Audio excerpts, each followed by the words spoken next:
Hey, everybody. Good to see you here and welcome to our Potpourri Expert Webinar Series. Give me just a second to pull something up. We're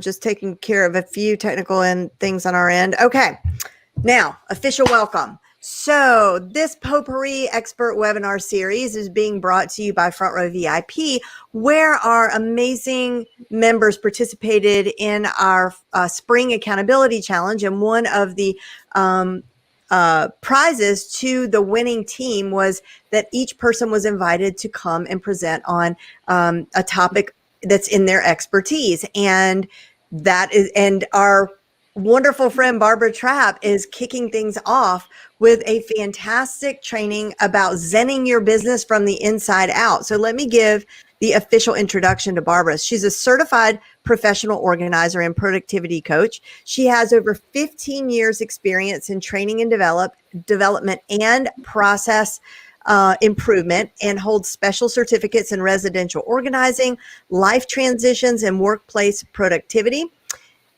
She is also a certified DICS and driving forces facilitator. Barbara is the owner of Zen Your Den and Zen Your Biz, and offers non-judgmental, that's key, help to busy and overwhelmed people. Barbara, welcome, and I am going to hand the mic entirely over to you.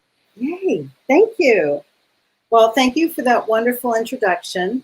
And I'm so excited for our team Go For It to win. And I guess I'm number 2 in the series. So we'll go ahead and get started. Yeah, number 2. Sorry about that. No, that's all right. That's all right.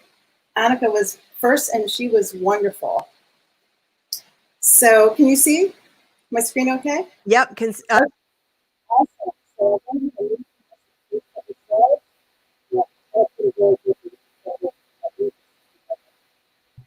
your sound is all messed up. The sound is messed up? But when I'm here, it sounds okay. Now. Okay. You hearing me okay? No, it's weird. When I'm here, we can hear you, but when I'm not here, we can't. So I'm just going to stay here. Okay. Stay there. All right. Okay.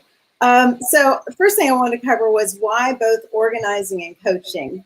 Well, many people don't let themselves pursue a new goal or passion until they've taken care of their physical environment. And so we really tend to organize from the outside in. So maybe I should rename this presentation. But it's a natural progression. So once we've cleared a path and built trust, we're ready for deeper, more meaningful work.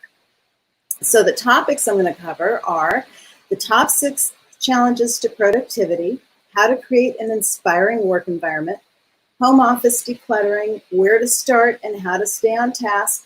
I have a feeling that's going to be some people's favorite. The differences between counseling, consulting, and coaching, how a professional accountability partner can help you declutter your space and life, and some freebies and a promotion. So we'll get going. The top 6 challenges to productivity. So I did a little survey and in my neighboring Jacksonville, and came up with the top 6. And really the one on the bottom was time management, which was a little bit surprising to me. Next was not knowing where to start, not taking action, lack of motivation, staying focused, and the big one, procrastination. So for me, yeah, it's always a problem too. I actually practice productive procrastination, which means I get a whole lot done, but sometimes it's not always the right thing. So I have to get back on track. Okay, so procrastination. A couple things about that is really there's some things that lead to that, and one of them is perfectionism.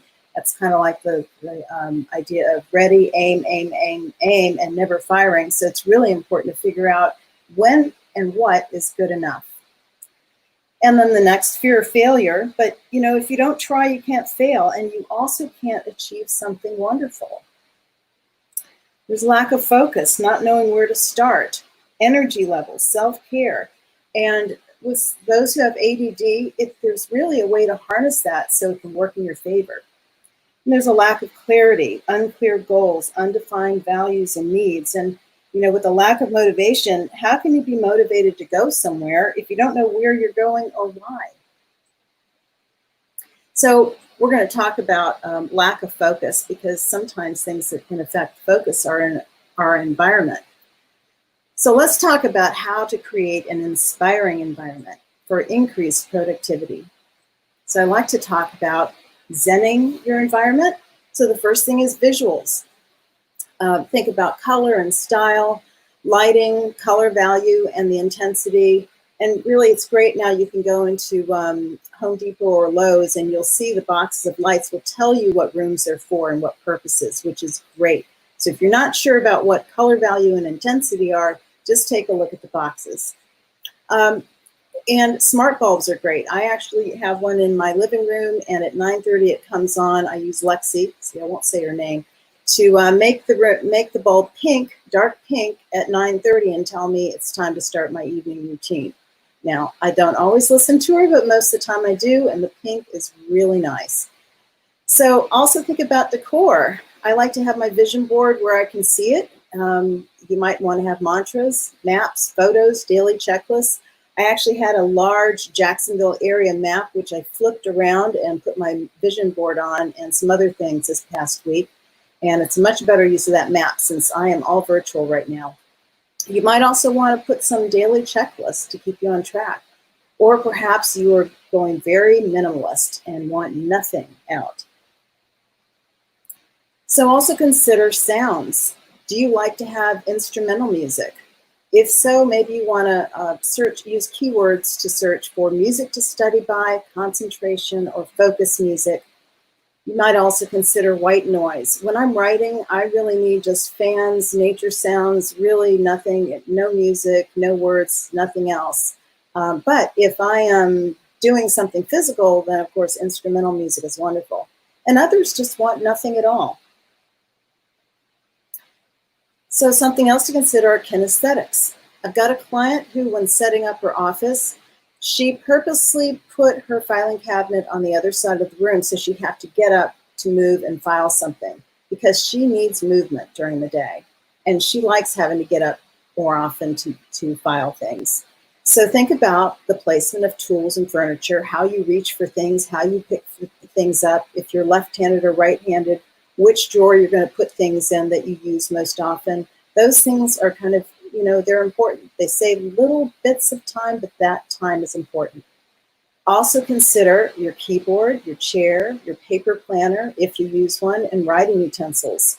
Now, keyboards, they can make a lot of noise. Some people like the old-fashioned typing noise. Some people want the most soundproof keyboard they can find. And if that's you, you might even consider getting a clear plastic keyboard cover to put over the top. It's kind of rubbery and it softens the noise to almost nothing. Then of course there's scents. So think about, do you like scents at all? Some don't want anything, but I know for me, I like to start up my diffuser in the morning and put in citrus and mints. Those things kind of energize me. And then in the evening, I change it to lavender, chamomile, clove, nutmeg, things that are more comforting. And really, once you've created an environment that results in a productive day, then remember those settings that worked for you and replay it. And soon your environment will actually trigger productivity. So once you get the mister going, once you set your lighting, once you get the sounds right, after you've done that a few times, you'll start being productive. So here's the meat and potatoes, home office decluttering, where to start and how to stay on task. But first, let's get personal. I need to know, are you an innie or an outie? And I'm not talking about belly buttons, but what I'm talking about is, let's say, do you like to have things inside drawers, closets, cabinets, so you don't see them? Or do you need them out for inspiration? Well, if you like things inside drawers and cabinets and tucked away, then I consider you an innie. And if you like things out where you can see them and be inspired, then you're an outie. So how about the person you share a space with? Are they opposite from you? Something to consider because everybody's different. Other things to consider are your sensitivities to visual clutter. If you're distracted by visual clutter, you might be visually hypersensitive.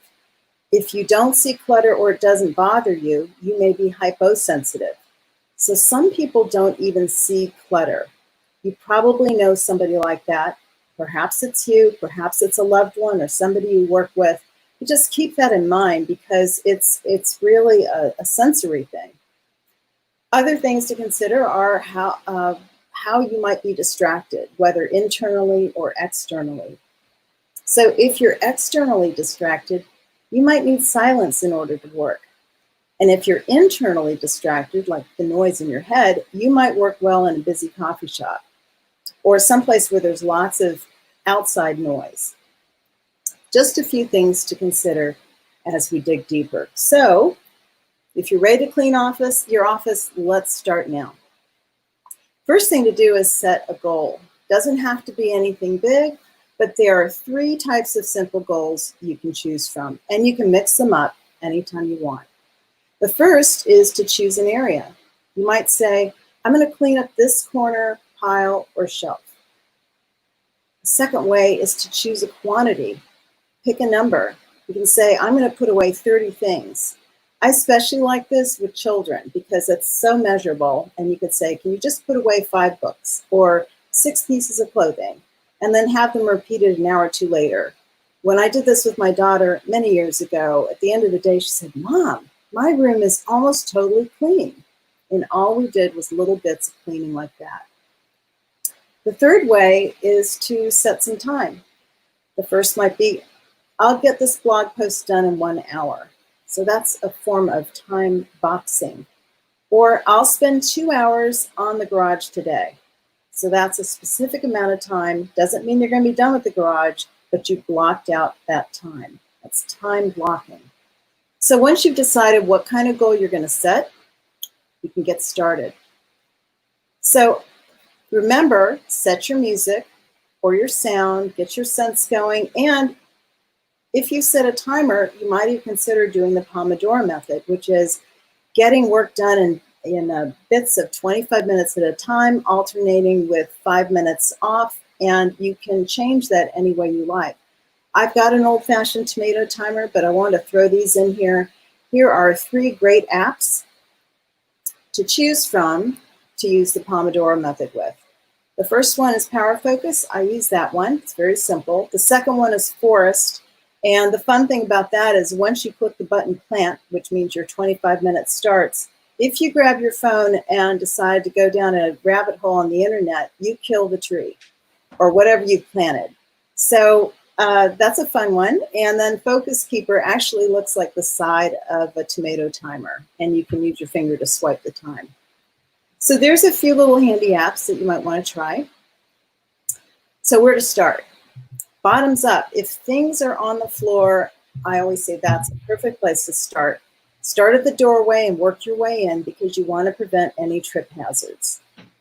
There's a lot of people who take a pile of paper and stick it on the floor until they can get to it, and sometimes it just kind of collects. So if that's your situation, I definitely say start with the floor. Now, if your floor is clean but your desk is covered, usually the items on top are more current, so it doesn't hurt to start there and just work your way down. Now, if you're still really not sure because chaos is everywhere, then just pick a place and go clockwise. So you're going to just pick one place and go from left to right. Don't skip an area. Do not leave the room. And I'll explain how you can accomplish that in a second. But just keep going around in a circle. So if you still aren't sure where to start, open your mail. One thing I found is that when people have money problems, a lot of it has to do with unopened mail. Plus, the great thing about unopened mail is that half of it is junk.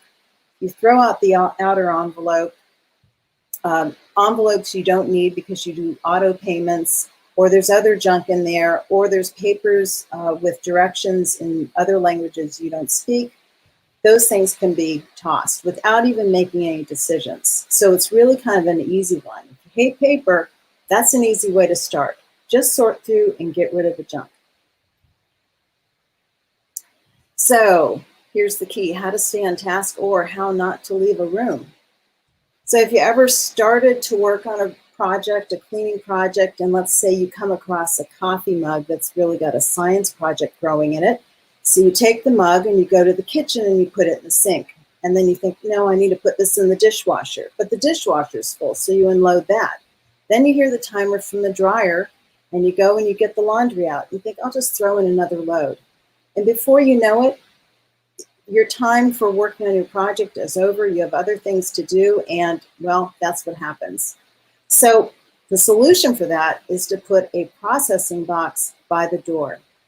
So when you're working and you've set your goal, anything that belongs outside of the room or work area goes in the box. So you don't need to leave the room.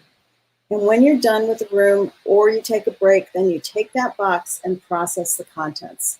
That can keep you on task and in the room. So it's helpful to focus on a specific area at a time. It's helpful for those with ADD, anxiety, or general overwhelm. And hyperfocus is helpful here. So that is a trait of someone with ADD, and a lot of my clients have that.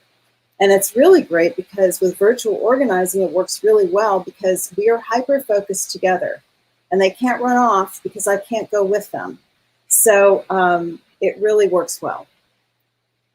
A couple extra decluttering tips. You can use Lexi or Siri to adjust lighting, find music, set routines.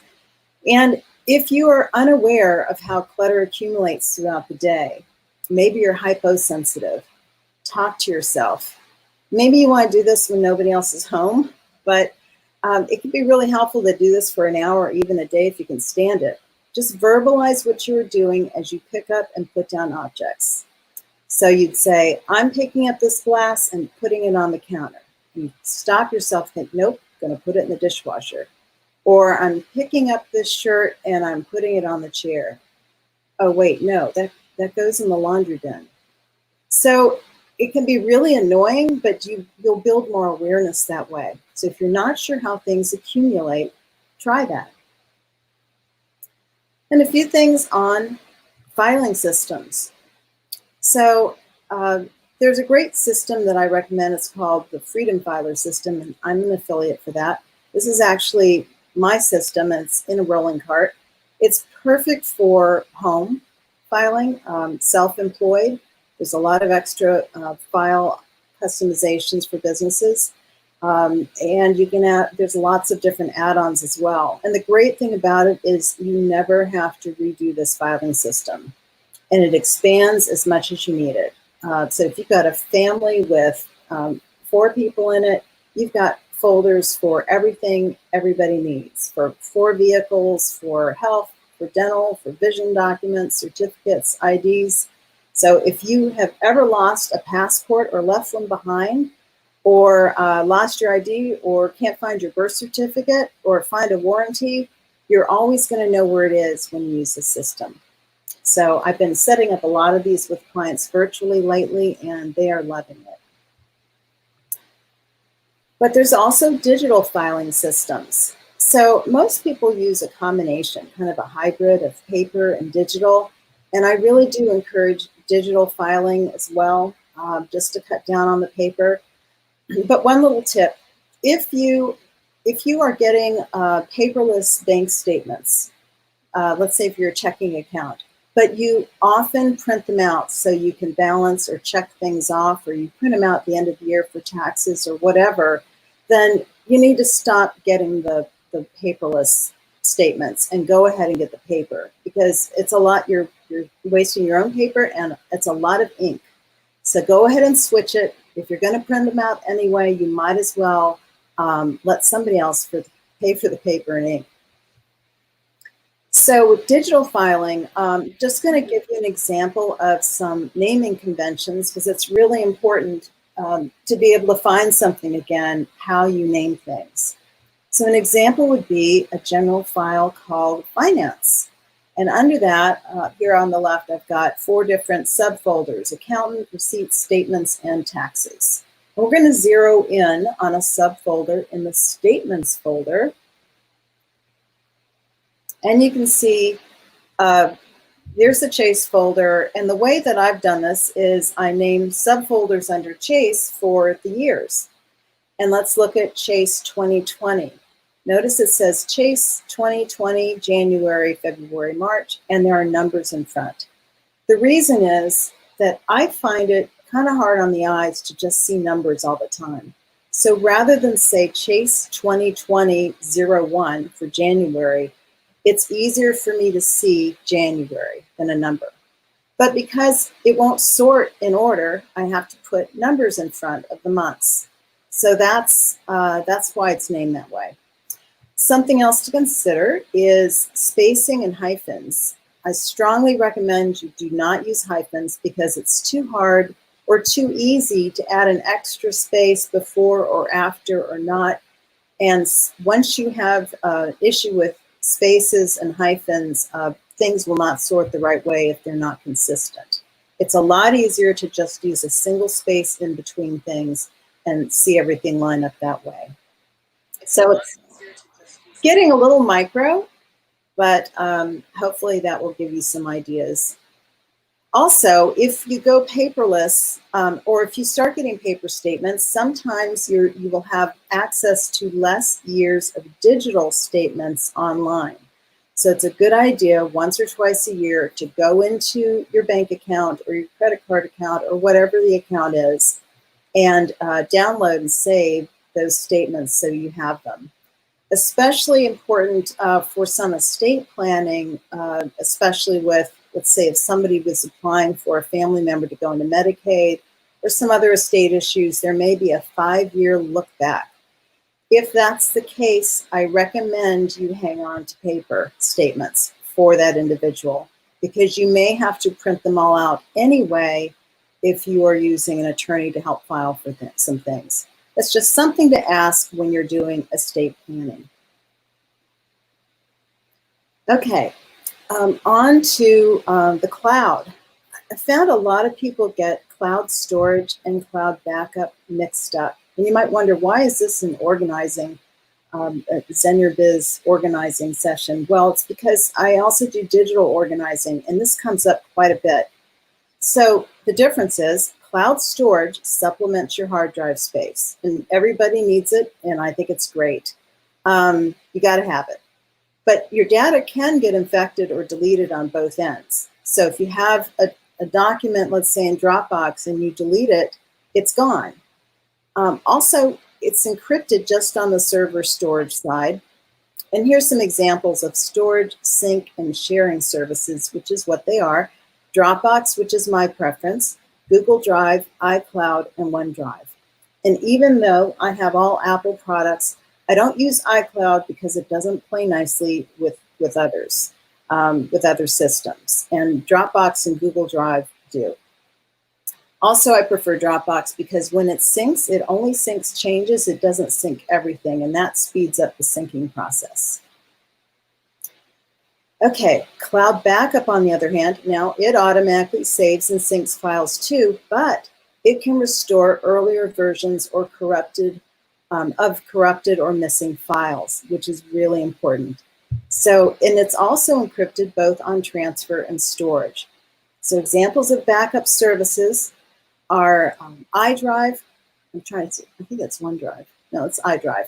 Backblaze, Acronis True Image, might be mispronouncing that, SOS Backup, and Carbonite. I'm sure there's more out there. These are the ones I saw a few months back. But you can also consider hard drives, and really 2 backups are better than 1. So you might have your cloud storage, but think about other ways to back up with a cloud backup service and a hard drive that you actually use and set up to run at least once a week. Okay, other things people get confused are the differences between counseling, consulting, and coaching.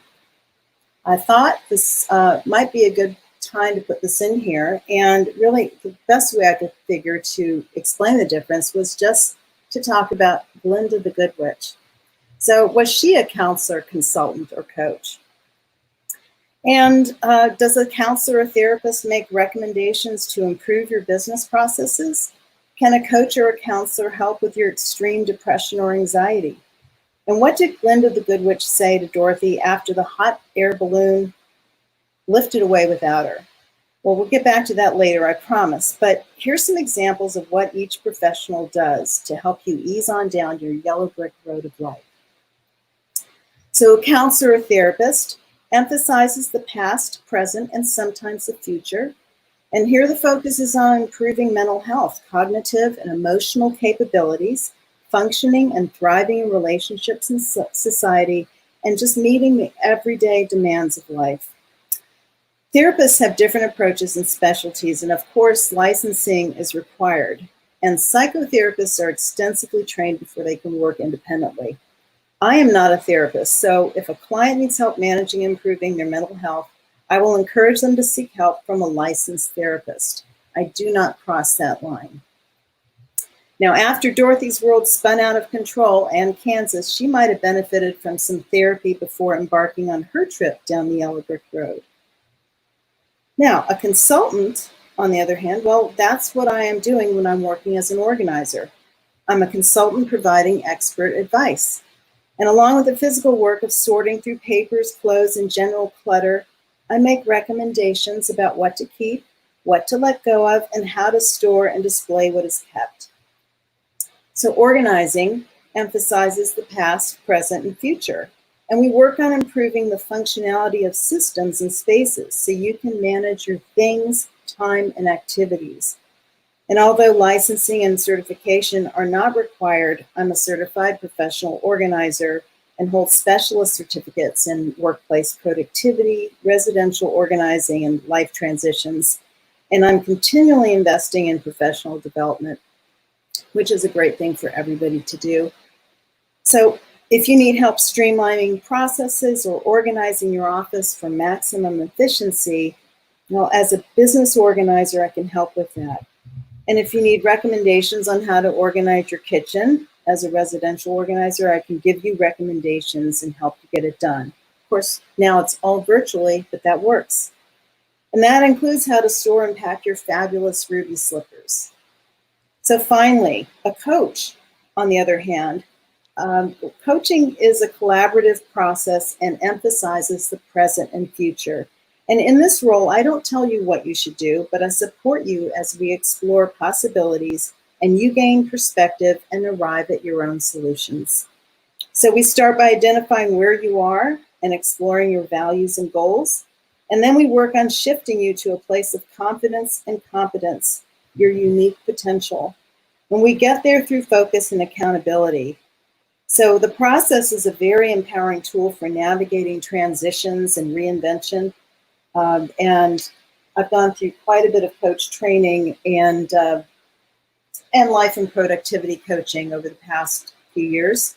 It's a really safe space to share your dreams, and it's ideal for people who are ready to move forward with the passion. And as one of my clients said, I knew the answers, I just didn't know the questions, and you knew the right questions to ask. So, working with a counselor, consultant, and or a coach, does it make sense to work with more than one of these professionals at a time? Yes. So if you've ever worked with an accountant and a tax professional and a financial advisor, sometimes it's good to let them communicate with each other to give you the best possible results. I'm always open to communicating and collaborating with my clients, support professionals, with permission, of course. And so finally, what did Glinda the Good Witch say to Dorothy? She said, "You've always had the power, my dear. You just had to learn it for yourself." And Glinda would have made an excellent life coach. So, how a professional accountability partner can help you declutter your space and schedule. And by the way, that Glinda the Good Witch is a download on my website, and it's actually a blog post from last year, 2 years ago. So it's there if you would like that. But talk about virtual organizing just briefly, whether it's closets, kitchens, paperwork, or digital filing. Virtual organizing really does work. It's shorter sessions than in person. The scheduling is very flexible. One great thing is I see only what you want me to see, and for some that's a really good benefit. And I support you as your consultant and your body double. So meaning I'm with you. If you've ever worked with it, said, I can't clean up my own mess unless I have a friend over. And sometimes they just have to be there. Well, that's kind of what a body double does. We help you stay on track and cheer you on. And because you're physically doing things yourself, it sticks, and you're building some habits and some new neural pathways. And then with coaching, together we can build some awareness of what motivates and drives you. You can use DISC assessments for that. You can also define your values and needs and wants with some activities, and might even create your own vision board. So we clarify your goals so you know where you're going, and we plan so you'll know where to start, which is really important. And we experiment with actions. Of course, all that is wrapped up with accountability. And if you remember, we talked about procrastination, perfectionism, fear of failure, lack of focus, lack of clarity, lack of motivation, a lot of lack in there. Well, coaching can help with that. So we can get rid of some of the perfectionism and decide together when is enough and when is good, what is good enough. Take care of your fear of failure. And with some clear goals, get rid of all this lack of emotion, clarity, and focus. And of course, that will help wipe out procrastination. So what some clients have been saying is I've discovered some new processes that will allow me to grow both personally and professionally.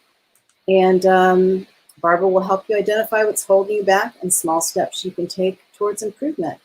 And finally, my favorite was, I realized I had the answers already. I just didn't know the questions to ask. So I think I can unshare this now, and you could ask for some questions. I do have some June promotions. Do you want to do Q&A first? I don't think we have any questions so far, but I would leave that up there because that was just up there for a second. So there we go. Okay. Well, the other side had the links on it. Let's see. Okay. So I'll put the zenyourden.com in the chat if you want to have the other thing up. There you go. Nika put that up on a banner. That'd be great. And Nika, I think I sent you something earlier with that. There's a freebie with time-saving keyboard shortcuts for Mac and PC. And if you don't see the link when I stop sharing my screen, then I can pull that up and put it in the chat too. So yes, and I have a lot of webinars coming up on the filing systems in specifically. I've got 2 of those next week, and also a session on virtual organizing. So if you're curious about that, you've been dealing with paper and it's getting frustrating, I have a special going on where there's 4 sessions over 2 weeks to help you get your paper taken care of and set up your filing system. And it's normally $5.99, and the front row special will be $5.49. Barbara, how does it work? Like if someone wanted you to help them organize like their kitchen, how would you do that virtually? So what we do is I send them a checklist in advance. Any of my virtual clients get a little checklist of things to do to prepare to make sure we're going to be successful. And it might be things like, let's see, is your phone charged? Do people know what, are there other residents in the house who need to know what's going to happen? Can you put some pets away and find something for the kids to do? Also making sure you have a long cord so you can recharge your phone and a place to put it as well. If they're, so with the kitchen, I've been propped up before, and if anybody has a little pop socket on the back of their phone, they can pull that out and then just set me on the edge of a tall coffee cup. And that's a great way to hold the phone if you don't have a phone holder or a phone stand. Mm-hmm. So they, if the room is big, I'll have them send me 4 photos, 1 from each corner of the room, or they'll just scan like one section of it at a time, and then we'll talk through it. They can either send me a picture, or they can just hold the phone up and show me, and then set me on the counter, and then we talk through everything that's in there. So actually did that with a client, and she had the phone sitting so I could see what she was working on. And I gave her recommendations for all those things. So she's physically doing it, but I helped her get set up with the right bins and even resources to come pick up things she didn't want anymore, that kind of stuff. So That's cool. yeah, it does work, because oftentimes I'm not touching everything anyway when I'm in person, especially if something's really breakable. I always ask them to take care of their own china. But yeah, I have insurance, but I always worry about it because something's replaceable. So, but it does work. And in somebody's closet, they actually put, those things you can hang up to put shoes in. They stuck me in there. I had a perfect view. Perfect. Hangers. And then I sent her links to some new hangers, but I could see everything she was holding. They've stuck me in a shoe before. It's just whatever works. Whatever works. I love it. Well, this is great. So you guys, if you're catching the replay, you could tag Barbara beneath this video and she will swoop in and answer your questions. I really appreciate you spending time with us today. I think this is a fantastic deal, this front row special, you guys. And if you have any questions about it, of course, you can, let's go back to that other slide that has your email address and your contact info on there. Let's see here. And Nika, if you could take down that, Nika's got it there. Yeah. Phone conversation in your den.as.me/phone consultation. So there you go. And I like looking at this water because I want to be in that water right now. Great. So Barbara, thank you so much. I really appreciate you being number 2 from team Go For It, right? Y'all are team Go For It. Thank you. I hope I get some good questions. Please put them in there and I'll check back at the chat. And don't hesitate to set up a conversation with me, just to ask me anything. Be happy to answer your questions. Thank you. Thank you so much. Okay. Bye, Barbara. Thank you. Bye-bye. Bye.